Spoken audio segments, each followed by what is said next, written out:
Amém? Quero dizer para você que hoje, pela manhã e à noite, nós teremos apenas um sermão. Então, eu quero desafiar você a estar hoje à noite. Se você não puder, ok. Mas hoje o sermão é um único sermão de 5 pontos. Trabalharemos 2 deles agora pela manhã e 3 à noite. E o tema é fé para viver. Você pode repetir comigo? Fé para viver. Mais forte. Fé para viver. Só o pessoal da galeria? Fé para viver. Só o pessoal aqui embaixo? Fé para viver. Fé para viver. Josué capítulo 2, versículos de 1 a 21.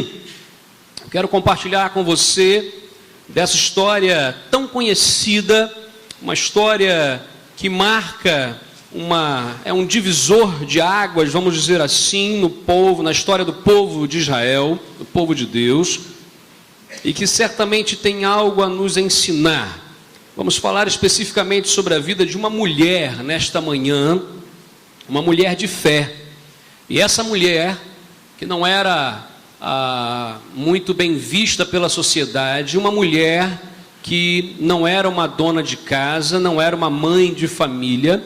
Vamos falar nesta manhã a respeito de uma prostituta chamada Raabe e como que Deus transformou a vida dessa mulher. Então abra por gentileza sua Bíblia, Josué capítulo 2, versículos de 1 a 21. Compartilha por gentileza a sua Bíblia com quem está perto de você que não a tenha. Você que está perto aí, chega mais perto de quem tem. Você que está acompanhando pela internet ou através de uma gravação, por gentileza também, abra a sua Bíblia. Diz assim a palavra de Deus. Estou lendo na Nova Versão Internacional. Se bem que hoje qualquer versão que eu leia, o irmão Ricardo vai acompanhar. Porque ele está ali agora moderno, usando tablet, com várias versões, não é? Da Bíblia em paralelo. Olha, benção, viu? Parabéns, parabéns, parabéns. Presente da igreja, tá certo? Isso, investindo. Vamos ler a palavra. Então, Josué, filho de Num, enviou secretamente de Sitim 2 espiões e lhes disse: vão examinar a terra, especialmente Jericó.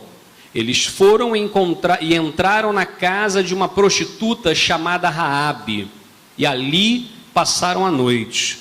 Todavia, o rei de Jericó foi avisado: alguns israelitas vieram aqui esta noite para espionar a terra.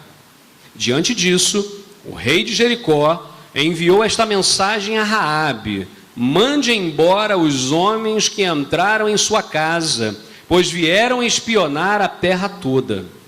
Mas a mulher, que tinha escondido os 2 homens, respondeu: é verdade que os homens vieram a mim, mas eu não sabia de onde tinham vindo. Ao anoitecer, na hora de fechar a porta da cidade, eles partiram, não sei por onde foram, corram atrás deles, talvez os alcancem.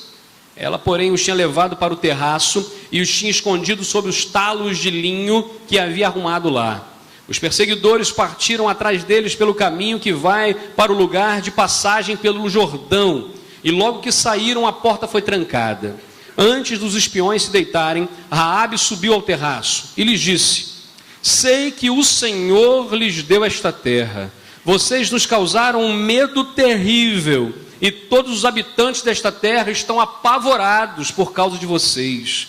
Pois temos ouvido que o Senhor secou as águas do Mar Vermelho perante vocês quando saíram do Egito, e que vocês fizeram a leste, o que vocês fizeram a leste do Jordão com Seom e Og, os 2 reis amorreus que aniquilaram.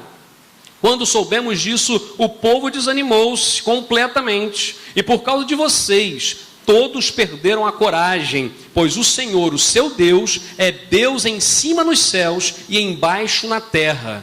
Jurem pelo Senhor, que assim como eu fui bondosa com vocês, vocês também serão bondosos com a minha família. Deem-me um sinal seguro. de que pouparão a vida de meu pai e de minha mãe, de meus irmãos e minhas irmãs, e de tudo que lhes pertence. Livrem-nos da morte, as nossas vidas pelas de vocês. Os homens então garantiram: se você não contar o que estamos fazendo, nós a trataremos com bondade e fidelidade quando o Senhor nos der esta terra. Então Raabe os ajudou a descer pela janela com uma corda, pois a casa em que ela morava fazia parte do muro da cidade. E lhes disse: vão para aquela montanha para que os perseguidores não os encontrem. Escondam-se lá por 3 dias, até que eles voltem. Depois poderão seguir o seu caminho. Os homens lhe disseram: estamos livres do juramento que você nos levou a fazer, se, quando entrarmos na terra, você não tiver amarrado este cordão vermelho na janela, para a qual nos ajudou a descer. E se não tiver trazido para a sua casa o seu pai, a sua mãe, os seus irmãos e toda a sua família. Qualquer pessoa que sair da casa será responsável por sua própria morte. Nós seremos inocentes, mas seremos responsáveis pela morte de quem estiver na casa com você, caso alguém toque nessa pessoa. E se você contar o que estamos fazendo, estaremos livres do juramento que você nos levou a fazer. Seja como vocês disseram, respondeu Raabe. Assim ela os despediu e eles partiram. Depois ela amarrou o cordão vermelho na janela. Vamos orar. Meu Deus, precisamos, ó Pai, nesse tempo de fé para viver. Fé que nós percebemos claramente nas palavras e nas atitudes desta mulher chamada Raabe. Nos ensina, meu Deus, nesta manhã, através da vida desta mulher, e que tenhamos, ó Deus, a bênção do Senhor sobre nossas vidas, e que vivamos pela fé. Em nome de Jesus oramos. Amém, Senhor. Amém. Por vezes nós ouvimos algumas pessoas falando sobre a vida e dizendo que fé é algo para os tolos. Eu vivi durante muito tempo no meio acadêmico, no meio científico, onde há um crescente de incredulidade ou de apatia a qualquer coisa que seja espiritual.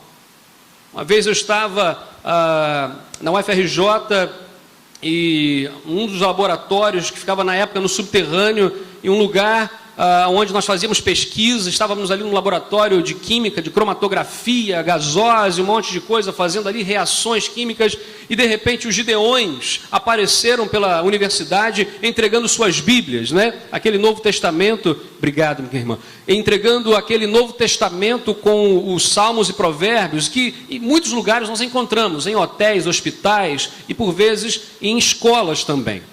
Interessante que eles começaram a fazer uma chacota daquilo e colocaram uma pilha daqueles Novos Testamentos assim, e embaixo assim, R$1 para quem quiser. Riscaram e colocaram 90 centavos, 80 centavos, estou pagando para alguém levar. E aquela brincadeira, não é? Porque na concepção deles, aquilo ali não passava de papel.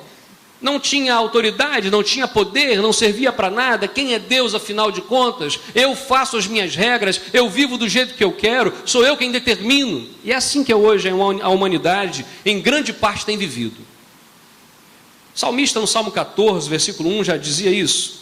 Diz o tolo, em algumas versões, diz o nécio, em seu coração, não há Deus. O tolo, na verdade, não é aquele que vive pela fé, mas biblicamente o tolo é aquele que vive sem fé. O tolo é aquele que acredita que Deus não existe, não interfere, não é soberano e pelo contrário. Pois viver a vida sem fé é impossível. Como seria viver a vida sem fé? Viveríamos num desespero total, sem esperança. Como muitas pessoas estão vivendo e buscando a própria morte por isso. Enquanto a falsa fé escraviza, mata, fecha portas, A verdadeira fé, em Jesus, ela não escraviza, mas ela liberta, ela abre possibilidades, ela nos dá uma nova vida. A fé abre novas possibilidades, ela concede vida eterna, diz a palavra de Deus. Nós vivemos não apenas nessa concepção deste mundo que acabará um dia, que passarão todas as coisas, mas as minhas palavras não hão de passar. Se nós vivemos e esperamos tão somente nesta vida, somos de todos os homens os mais miseráveis, em algumas versões, os mais dignos de compaixão. Quando olhamos a palavra do Senhor, nós aprendemos isso. Agora, quando vamos pregar sobre fé, alguns nomes vêm à nossa mente. Vamos falar sobre fé. Qual é o primeiro nome que vem à sua mente na Bíblia? Quando você fala de fé, qual é o primeiro nome que vem? Abraão. Sabia?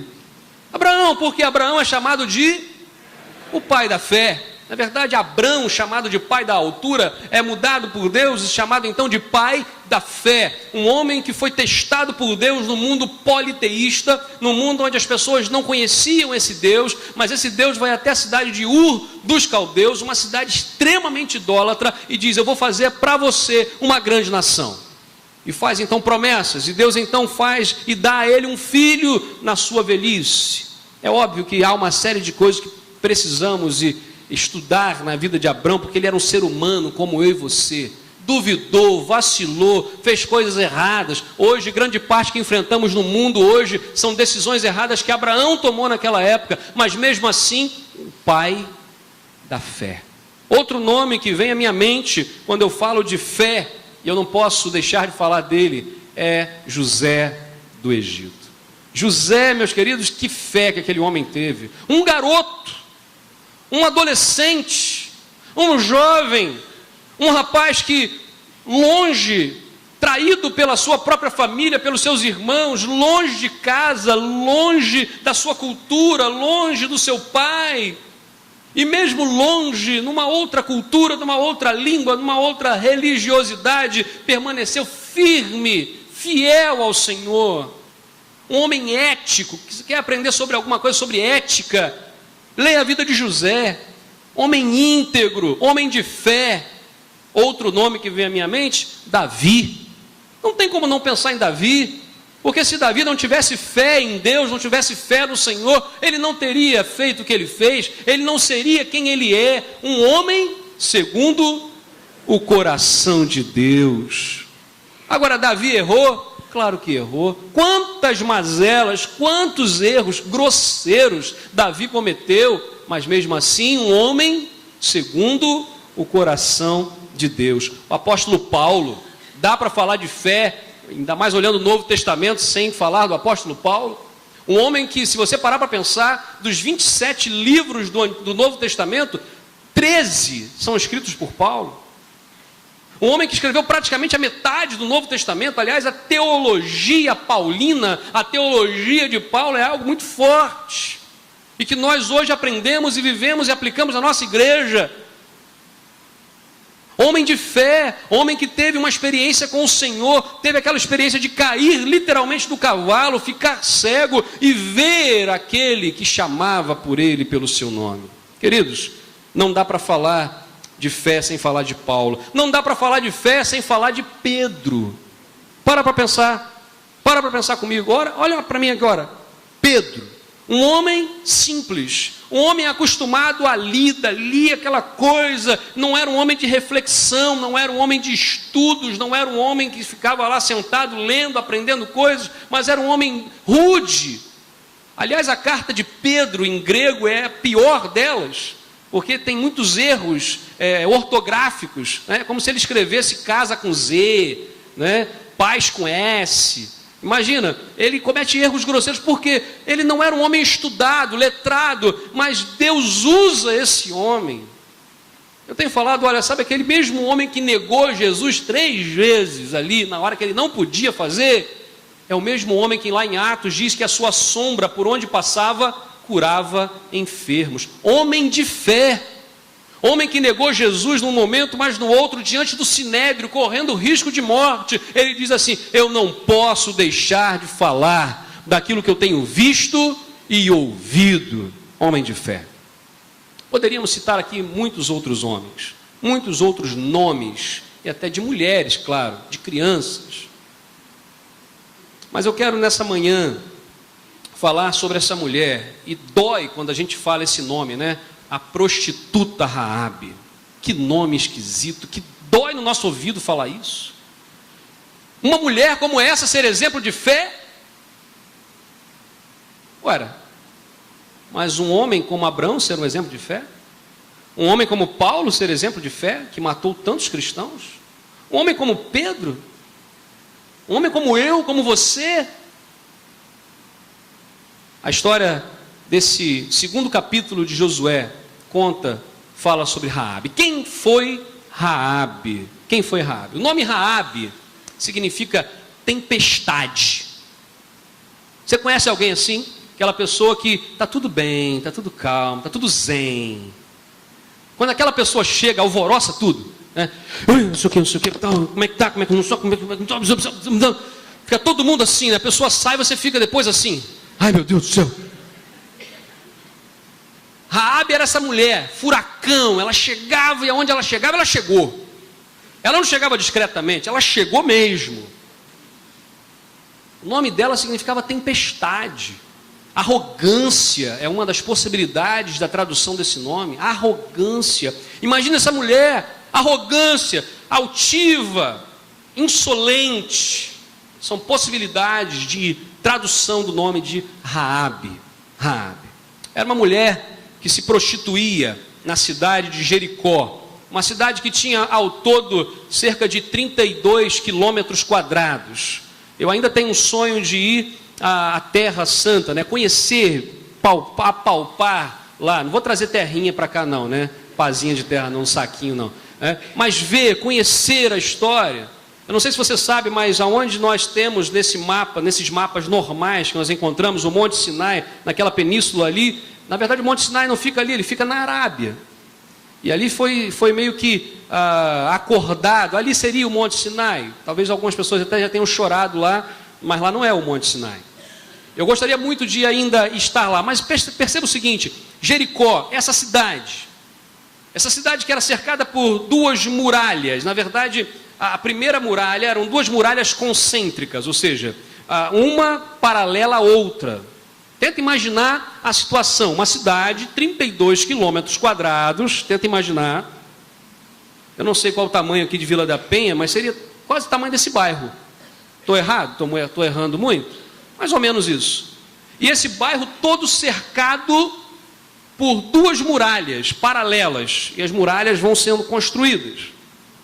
A primeira ali, feita de tijolos secas ao sol, e eles eram colocados um por cima do outro, cerca de 4 metros era a distância entre o primeiro muro e o segundo muro, ou seja, 4 metros daí é mais ou menos daqui até o primeiro banco, mais ou menos, não é isso? 4 metros, essa era a distância entre o primeiro muro e o segundo muro, só para você ir construindo na sua cabeça essa visão, a cidade. A muralha interna era maciça, 3,5 metros de espessura. Então tenta imaginar agora, 3,5 metros de espessura, mais ou menos daqui até o primeiro banco ali, ó, de espessura maciça da primeira muralha, um vão de 4 metros, e então vem a segunda muralha. Está construindo na sua cabeça, porque a gente acha que a muralha de Jericó era um muro de tijolo, era um murinho, aí o povo bateu o pé, caiu. Só para você entender o negócio. O negócio era largo, maciço.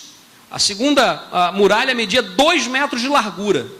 Então, soma aí, 3,5 metros, mais 4, mais 2. Essa é a largura. É mais ou menos, dá quanto aí? 9,5 metros, 10 metros mais ou menos. Talvez daqui, lá na parede, estou errando muito? Mais ou menos essa distância. Essa era a largura total da muralha de Jericó. É por isso que o texto diz que Raabe morava onde? Em cima da muralha. Havia corrida em cima da muralha, de cavalo. Interessante isso. A altura, cerca de 10 metros de altura. Quantos metros nós temos aqui no pé direito mais alto aqui? Alguém sabe de cabeça? 5 metros. Imagina o dobro da altura aqui. Imagina o dobro. Essa é a muralha de Jericó. Tendo isso na sua mente, você construiu isso na sua mente? Imaginou agora a cidade de Jericó, com as muralhas em volta, a largura que era esse negócio, a altura que era isso, constrói isso e guarda agora no seu imaginário aí, guarda isso na sua mente. Ok, vamos lá. Há 3 referências ao nome de Raabe no Novo Testamento. A primeira delas em Mateus capítulo 1, versículo 5, que menciona Raabe na genealogia de Jesus. Você sabia que tem uma ex-prostituta na genealogia de Jesus? Ascendente de Jesus? Vai quebrando os seus paradigmas, os seus preconceitos agora, vai? Vai quebrando, porque é isso que Deus faz com a gente. Deus faz isso. Segunda referência em Hebreus capítulo 11, versículo 31. Na galeria dos heróis da fé está essa mulher. Um exemplo de fé. Vai quebrando os paradigmas, vai mudando os conceitos. Terceira referência, Tiago, capítulo 2, versículo 25. Uma mulher citada como exemplo de boas obras. Essa mulher não é mole não. Ela é uma tempestade. Lembra disso? Uma tempestade. Aprendemos com Raabe algumas lições importantíssimas. Largar a arrogância, a agitação da vida e ter uma vida de fé. Ser transformada pelo poder de Deus ao ponto de se tornar exemplo de boas obras, exemplo de fé e ascendente do Salvador. Que tipo de fé essa mulher teve? E o que nós podemos aprender com ela? Fé para viver. Em primeiro lugar, a fé para viver tem base racional. Versículo 10. Eu vou ler na Nova Tradução na linguagem de hoje. Você pode acompanhar. Diz assim: depois que Raabe está falando com os espias, com os espiões, ela fala assim para eles: soubemos, olha só o verbo que ela usa, soubemos que o Senhor secou o mar vermelho diante de vocês quando saíram do Egito. Também ficamos sabendo como a leste do rio Jordão vocês mataram Seom e Og, os reis dos amorreus, e destruíram seus exércitos. Olha o que essa mulher está dizendo. Soubemos, também soubemos. Soube como? Ela não era do povo de Israel. Porque o povo de Israel, Deus sempre falava: olha, reúne o povo e conta a história de novo. Era a tradição oral. A gente às vezes não tem muita noção do que é isso, não é? Porque se a gente não escreveu o bilhete agora, amanhã a gente já esqueceu. Talvez daqui a 10 minutos. Aquele povo exercitava um negócio chamado tradição oral. Eles não tinham a escrita fácil como nós temos. Nem todo mundo escrevia, nem todo mundo lia. Pelo contrário, era uma meia dúzia apenas.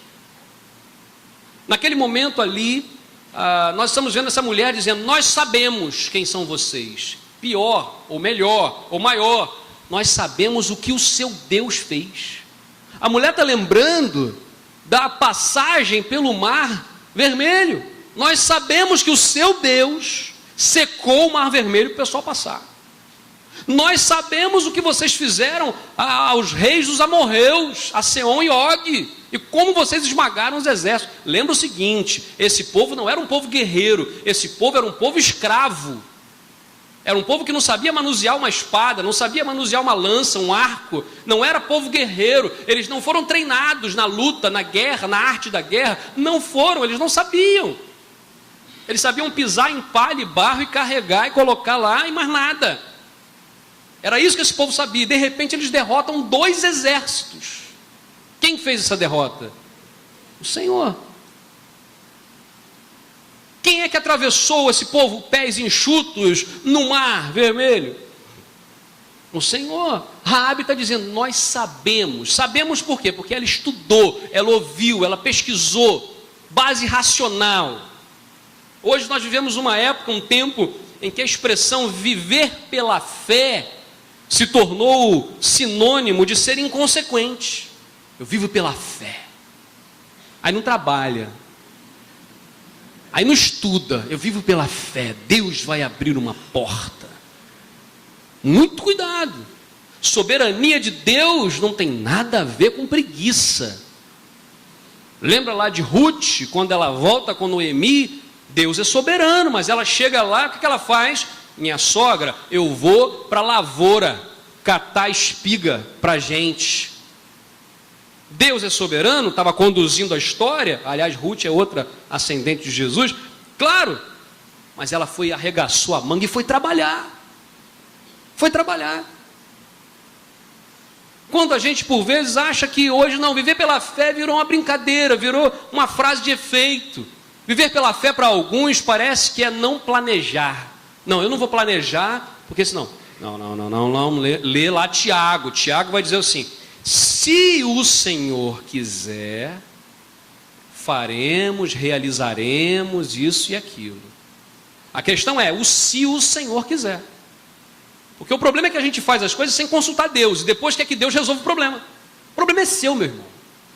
Criou o problema, resolva. Tem um monte de gente que arranja problema e depois traz o problema para a igreja. Eu estou com esse problema, está aqui. Por que não orou antes, não pensou antes, não procurou antes? A gente não planeja. Nós brasileiros, de uma forma geral, temos um grande problema de falta de planejamento. Isso em tudo. É na família, é no trabalho, é na igreja. A gente vai fazendo a toca de caixa o negócio. Não, dia após dia, Deus, eu vou orar. Sabe aquela história que é verdade? Eu conheço pessoas que já passaram por isso. Que não tinham o que comer, oraram e bateu a porta e veio a comida. Mas isso não é regra. Isso é milagre. Milagre não é regra. Concorda comigo? Milagre não é regra. Jesus curou todos os cegos, ressuscitou todos os mortos, e cada vez que ele fazia um sinal, que João vai chamar de sinal, um milagre, ele falava o quê? Eu vou fazer isso para que a glória do Senhor seja revelada. Havia um propósito, não era regra. Então, meu querido, vamos nos coçar aí, vamos levantar, vamos botar a mão na massa, vamos pensar antes de fazer, vamos botar o joelho no chão antes de tomar a decisão. Porque depois da coisa pronta é muito fácil dizer: o Senhor não me abençoou. O Senhor está me deixando passar por isso. O Senhor está me provando. O Senhor está te provando nada. Se Ele te provasse, querido, já era. Você que está se provando. E às vezes a gente acha que não. É porque isso, porque aquilo. Eu sou fiel a Deus e Deus não tem que dar contrapartida para você, não. Deus não é obrigado a te abençoar, não. Se é isso que estão falando na televisão, quando você fica escutando essas porcarias que pregam por aí, não é, porque não é isso que a Bíblia diz. Deus não é obrigado a te abençoar. Você pode ser dizimista, pode ser fiel, pode ser envolvido, servo de Deus, mesmo assim pode ter enfermidade, pode ter desemprego, pode ter tudo. Não estou desejando isso para você, nem é isso que Deus quer. Estou dizendo que não é regra. Não é regra. Imagina Jó, um exemplo maravilhoso. Jó era um homem íntegro, fiel a Deus, podre de rico, uma família maravilhosa. Deus faz o que com ele? Permite que tudo lhe seja tirado. Aquele homem foi acusado pelos seus amigos de quê? Está vendo? Deve ter pecado. Porque a gente faz isso. A gente adora meter o dedo no nariz do outro irmão. Às vezes não faz isso com tanta intensidade, né? Mas é aquela coisa assim, irmão, precisa ter mais fé, hein? Tem que dobrar mais o joelho, irmão. Não vem no culto de oração, depois que é bênção de Deus. E a gente fica nessa coisa. Queridos, sabe, viver pela fé não é não estudar. Viver pela fé não é não se esforçar, pelo contrário, a Bíblia ensina que a base racional é importante, sem falsa espiritualidade. Homens de Deus tomaram decisões baseadas na reflexão, ou seja, na razão. A gente às vezes acha, não, Deus sussurrava em todo momento. com as pessoas. Não é verdade. Tinha momentos que Deus falava, que bom, mas era uma época de revelação que Deus estava colocando, mas não era todo momento também não. Aí você fala assim, era mole. Deus chegava com Moisés e falava assim, faz isso, faz aquilo. Ele ia lá e fazia, às vezes não fazia direito. E eu aqui, que não ouço a voz de Deus falando no meu ouvido. Só que nem sempre foi assim. Vamos ler alguns textos. Olha, 1 Crônicas, capítulo 13, versículos 1 e 2. Se for possível projetar esse texto, 1 Crônicas, capítulo 13, versículos 1 e 2, por favor. O exemplo de Davi.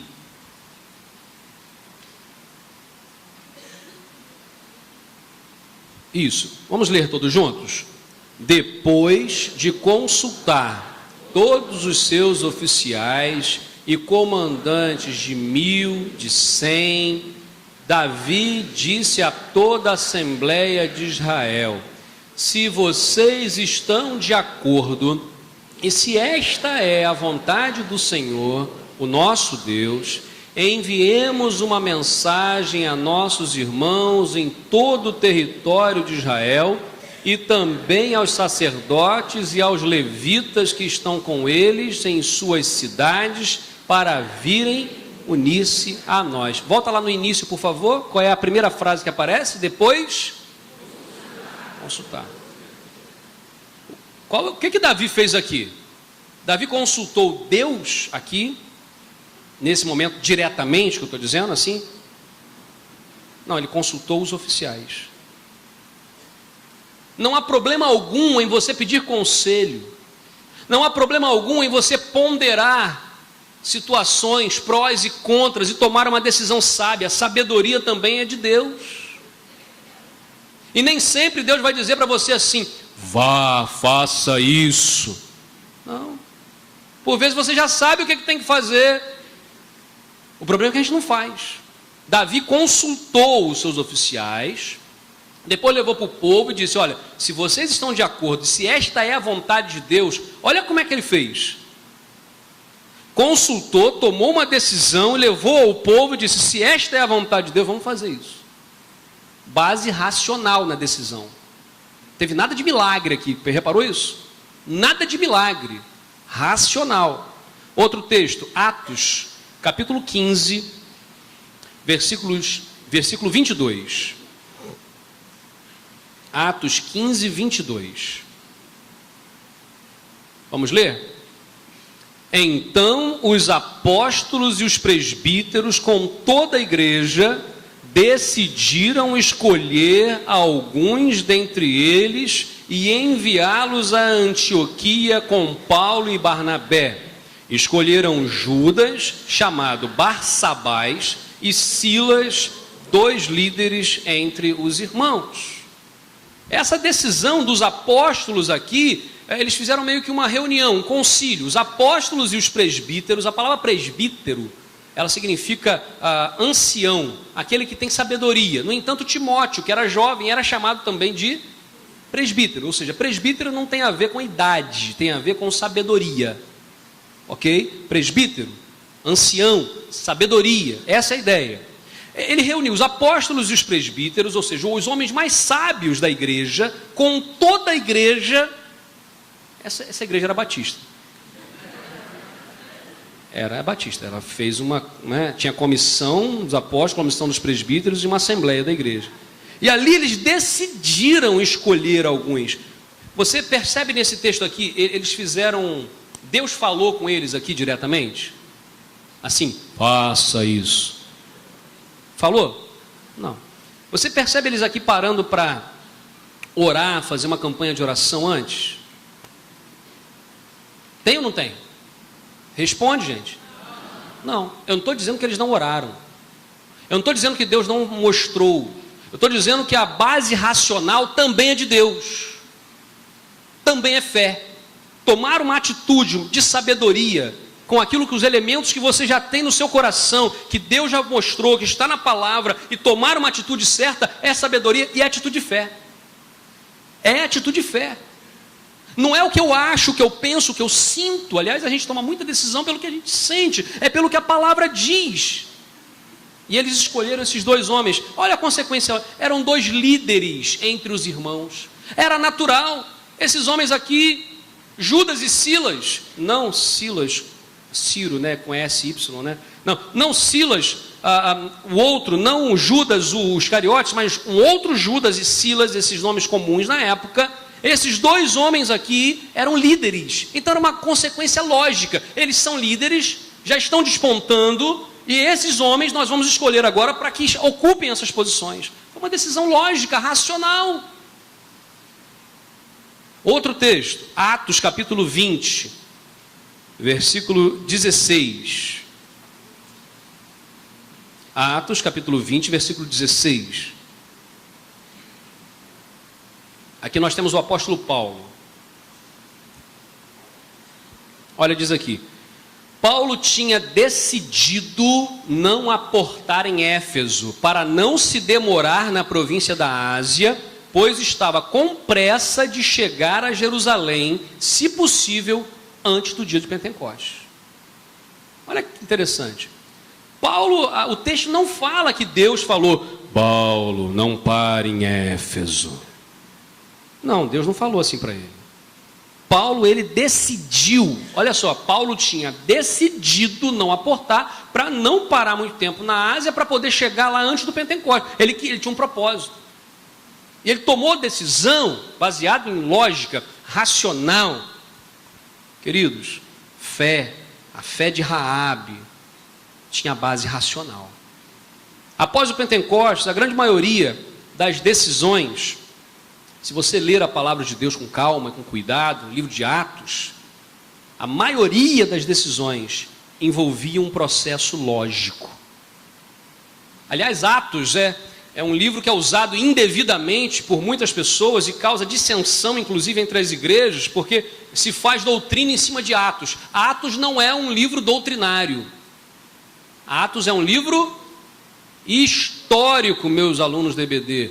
Atos é um livro histórico, ele não é um livro de doutrina. Por isso que quem faz doutrina em cima do livro de Atos tão somente comete erro gravíssimo teológico e divisões na igreja, como nós temos visto ao longo da história. Entender a direção de Deus é muito mais uma questão de pensar do que de sentir.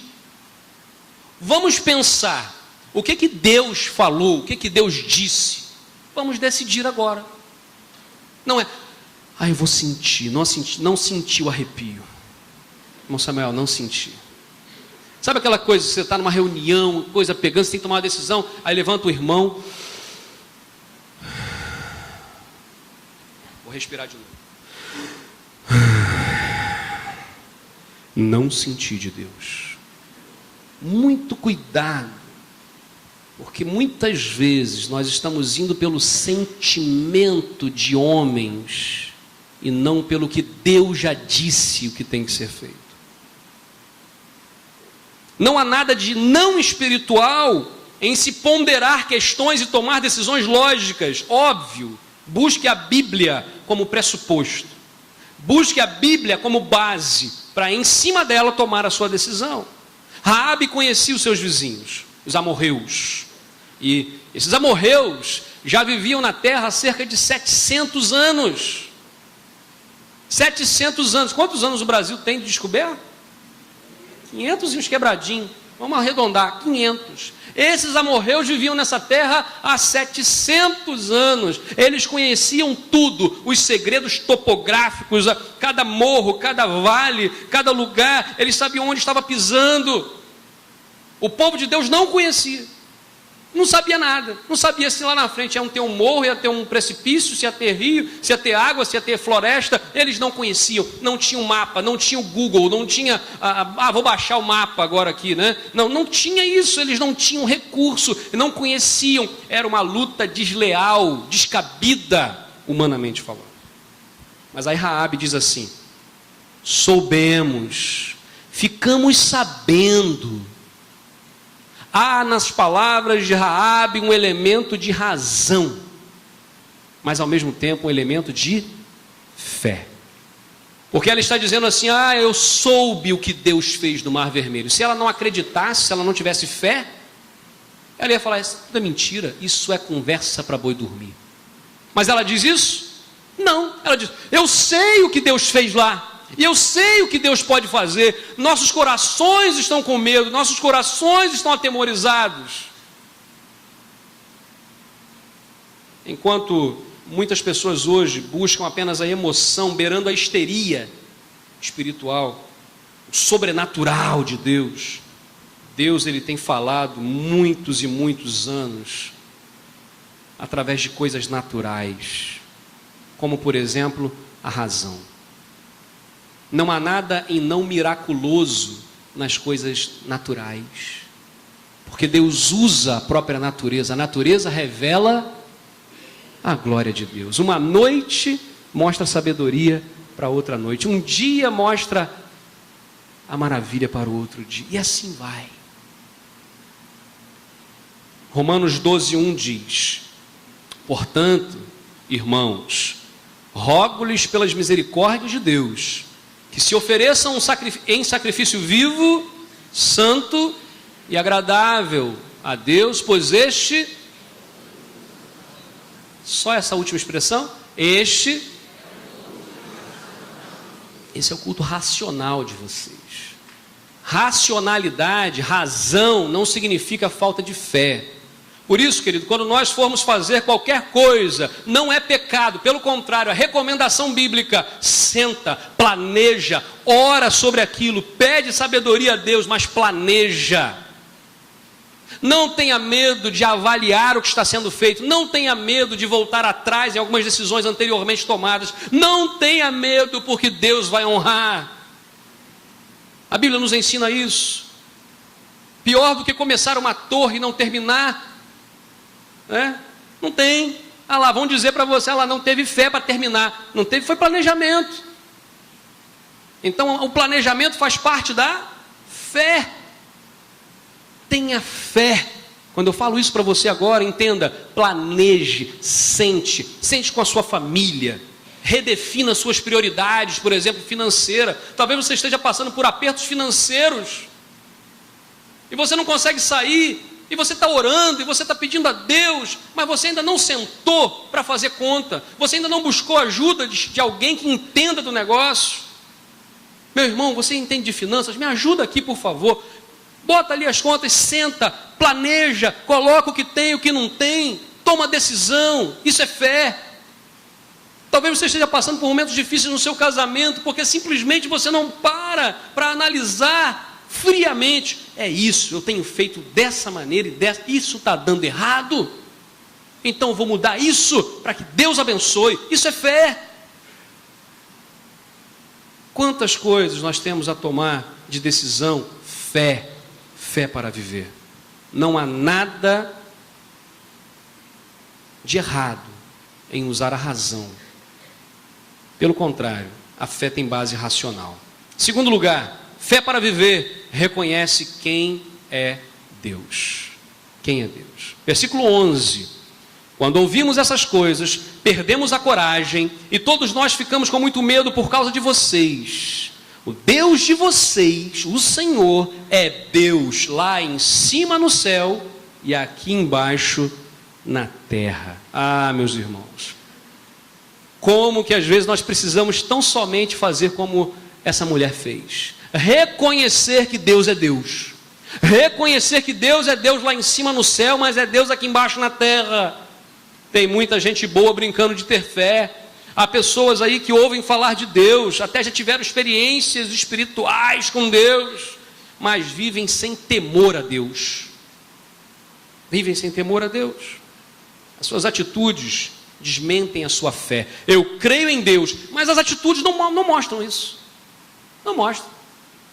É igual aquela coisa, você está comendo uma comida horrível, salgada, a comida está ruim lá, e você come com aquela cara, né? Aí, para não ficar mal, a pessoa está gostoso, está uma delícia. Não é verdade, porque o que está sendo feito não é o que está sendo falado, não corresponde ao que está sendo feito. É falta de coerência, é falta de fé. A Bíblia nos ensina isso. Nossas decisões, nossas palavras, nossas atitudes não podem desmentir a fé que nós pregamos. Há uma frase, aliás, que eu aprendi quando era adolescente, que diz assim: nossas atitudes falam tão alto que as pessoas sequer conseguem ouvir a nossa voz. Não adianta você dizer, eu sou crente em Jesus, e posta coisa de crente, e usa camisa de crente, roupa de crente, mas suas atitudes não são de crente. As suas ações, por vezes, e palavras têm envergonhado o Evangelho de Jesus. Jericó é marcada por pessoas que conhecem, reconhecem a soberania de Deus. Se a gente olhar para o Novo Testamento, a gente vai lembrar do filho de Timeu, daquele cego mendigo chamado Bartimeu. E esse homem é muito interessante. Esse homem cego enxergou mais do que todos que estavam ali. Esse homem, quando teve a oportunidade da sua vida, pediu o essencial e não o supérfluo. Porque às vezes, quando a gente vai pedir a Deus, a gente pede o supérfluo, aquilo que não importa tanto. Ele poderia ter pedido uma capa nova: Senhor, eu quero uma capa nova. O que você quer? Eu quero uma capa nova para dormir melhor. Eu quero isso, eu quero aquilo, eu quero comida, um prato de comida. Ele fala: Senhor, que eu veja. E a partir dali há uma mudança na vida daquele homem. Algo mudaria toda a sua vida. Ele não pede paliativos, ele pede o essencial. Agora nós temos Raabe no Antigo Testamento, em Jericó, que reconheceu que Deus era Deus de toda a terra. Isso é difícil, para pensar comigo. Na época não tinha esse pensamento, essa concepção é muito posterior. Nessa época as pessoas eram politeístas, as pessoas acreditavam que cada terra tinha o seu Deus. Então, quando um povo guerreava contra outro povo, é como se o Deus estivesse guerreando com outro Deus. Tenta imaginar a concepção do povo quando o povo foi levado para o cativeiro babilônico. É como se Marduk, o rei da Babilônia, o Deus da Babilônia, tivesse dado uma gravata em Yahvé e derrotado Yahvé. O povo se sentiu derrotado porque o seu Deus havia sido derrotado. E aí entra os profetas dizendo: não, o Senhor é Deus de toda a terra. E até no exílio o Senhor está com vocês. E a concepção vai crescendo. Mas nessa época aqui, Raabe não tinha. Raabe era um pensamento complexo demais, grande demais. Ela não sabia disso ainda. Não havia monoteísmo nessa época. E essa mulher está afirmando a sua fé. Não apenas agora com a base racional de que ela sabe, mas ela crê que Deus é Deus de verdade de toda a terra. A Bíblia nos conta, em Lucas capítulo 5, versículos 4 e 5, a experiência de Pedro, experiência tão conhecida. Diz assim: tendo acabado de falar, disse a Simão: vá para onde as águas são mais fundas, e a todos lancem as redes para a pesca. Simão respondeu: mestre, esforçamos a noite toda, a noite inteira, e não pegamos nada. Mas, agora olha só isso aí. Porque és tu que estás dizendo, em outras versões, sobre a tua palavra, vou lançar as redes. E nós sabemos a história. Quando ele puxa, era tanto peixe, mas tanto peixe, que o barco quase afundou, ainda teve que vir outro barco para ajudar a carregar tanto peixe. Porque por vezes a gente não está vendo, a gente está cansado da vida, as coisas estão difíceis para nós, tudo está se fechando, a nossa tendência é tomar decisões de acordo com este mundo, com que o mundo vai nos influenciando, é tomar decisões de acordo com o nosso sentimento. E aí é hora de você parar e dizer assim, duas coisas: Senhor, obrigado aí, mas eu não vou lançar essa rede, porque eu sou pescador, eu entendo do negócio, eu pesquei a noite toda, estou cansado, vou para minha casa. Pedro nunca teria tido essa experiência, mas ele diz: porque és tu que estás dizendo. Porque o Senhor, aquela hora, Pedro, na sua limitação ainda, ele diz assim: esse homem é diferente, esse homem é Deus, e sobre a sua palavra eu vou lançar. O que nós temos feito hoje? Temos lançado nossas redes, ou temos recolhido as redes e voltado para casa, cabisbaixos, derrotados, sem perspectiva, sem esperança e sem fé? Reconheça quem é Deus na sua vida e viva pela fé. Raabe nos ensina também dessa forma. Então, meus irmãos, pecado gera morte. Fé produz vida. Fé para viver. Primeiro lugar, fé tem base racional. Segundo lugar, é o quê? Reconhece quem é Deus. Vamos gravar uma palavrinha chamada soberania. Então a primeira tem base racional e ela também reconhece a soberania de Deus. Então aqui vem Josué, Deus chama para viver pela fé. Lembra lá em Josué capítulo 1? Não se desvie nem para a direita nem pela esquerda, mas medita nesse livro dia e de noite e você será um vencedor. Deus é salvação. Josué. Raabe, Deus chama Raabe, que significa arrogância, tempestade, insolência. E por incrível que pareça, Deus chama a mim e a você. Seja o que nós formos, Deus pode agir. Feche seus olhos agora. Feche seus olhos em oração. Eu não sei se você tem vivido uma fé vazia, uma fé de costume, uma fé engessada. Eu não sei se você se acostumou a vir à igreja aos domingos. Eu não sei qual é a razão de você estar aqui. A grande questão é, como está a sua fé? Como você tem vivido?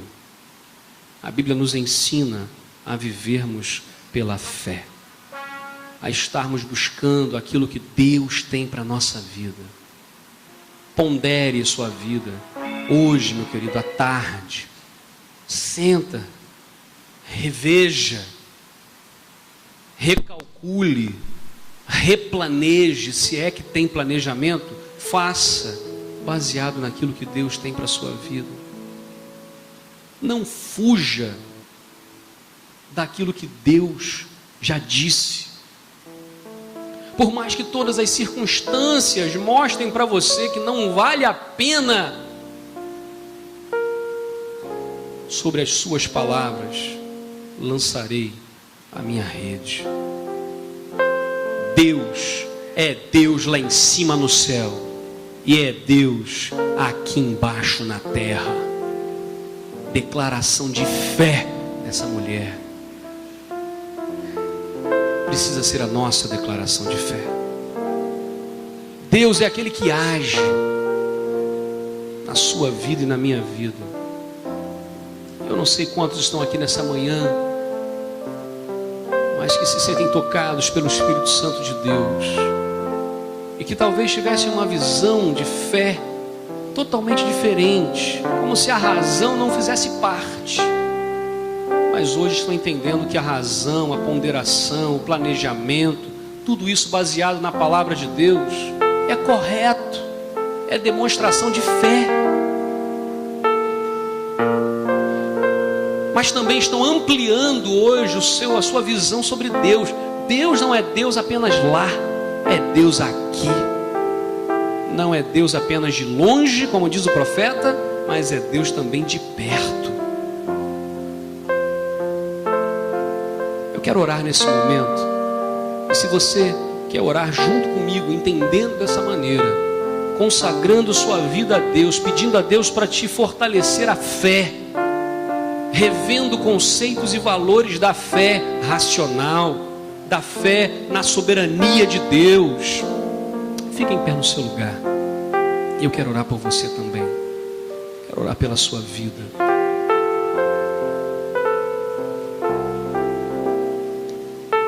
Coloque-se em pé. Você não está dizendo que você não tem fé, não é isso. Você está dizendo que você tem fé,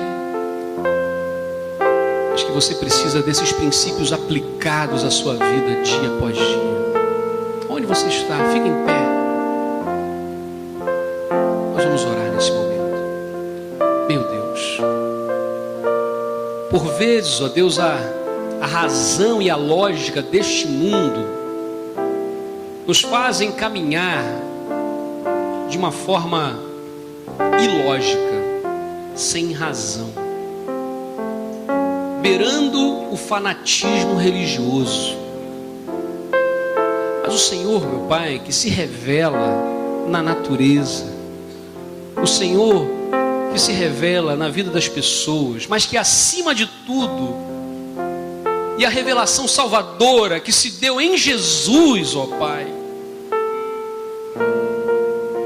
o Senhor hoje está mostrando para nós que essa fé pode ter sim base racional, que nós precisamos sentar, colocar os pés no chão, refazer as contas, rever os contratos, rever os acordos pessoais, rever o acordo do casamento, rever o acordo entre pais e filhos, rever o acordo do trabalho, da empresa, aonde quer que estejamos. Meu Deus, dá-nos sabedoria. Se o Senhor fez isso com a tempestade chamada Raabe, com aquela mulher insolente, arrogante, o que o Senhor não fará conosco, Pai? Faça, meu Deus, em nome de Jesus. Trata de nossas vidas. Quebra, meu Deus, nossa dureza de coração, a nossa dura cerviz. Quebra, meu Pai, para que possamos adorá-lo, meu Deus. E que nós reconheçamos que o Senhor é Deus em cima no céu e embaixo na terra. O Senhor é Deus na nossa casa, no nosso trabalho, nos nossos negócios, na igreja, nas decisões que tomamos. O Senhor é nosso Deus, Pai. Que o temor que tomou conta do coração daquela mulher tome conta do nosso coração, Pai. Meu Deus, obrigado por cada vida que se colocou agora em pé. E eu clamo ao Senhor em especial por cada uma dessas pessoas, homens e mulheres, jovens, adolescentes, adultos, anciãos, todos, meu Deus, que estão tomando agora decisão diante do Senhor. Que o Senhor esteja abençoando, recompensando, dando sabedoria, renovando a sua fé, em nome de Jesus. Amém, Senhor, e amém. Cumprimenta a pessoa que está perto de você, mesmo você que está assentado, e diga: Deus te abençoe. Deus abençoe sua vida. Deus abençoe a vida de vocês. Amém. Deus abençoe. Eu quero